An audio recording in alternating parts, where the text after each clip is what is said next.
The emergency stop. Cars without anti-lock brakes.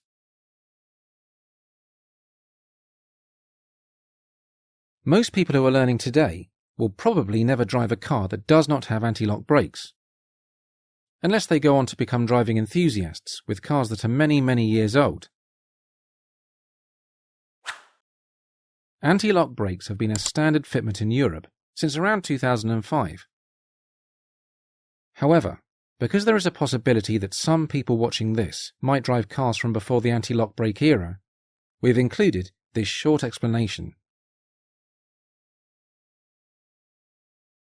Anti-lock brakes prevent the wheels from locking excessively and therefore help prevent skids and allow the driver to retain some steering control in an emergency situation. In cars without anti-lock brakes, there is a real danger of skidding in an emergency if you press the brake too harshly. Even careful braking can lock the wheels on snow, ice, or poor road surfaces. If you are in a car without anti-lock brakes and the wheels lock, ease the brake pressure, then immediately reapply it as the wheels start to turn. Maximum braking effort occurs just before the wheels lock. You might have to pump the brakes on and off several times. The pumping is called cadence braking. When the wheels are locked, you will be unable to steer. Cadence braking may enable some steering.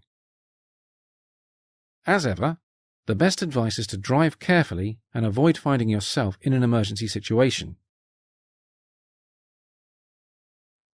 The key points are: you might never drive a car that doesn't have anti-lock brakes. In cars without anti-lock brakes, there's far more danger of skidding in an emergency. Without anti-lock brakes, you could skid on poor surfaces, even with careful braking. If you don't have anti-lock brakes and the wheels lock, release and reapply pressure on the brake pedal. Releasing and reapplying the brake is called cadence braking. And finally, as with all cars, it's better to avoid emergencies by driving carefully.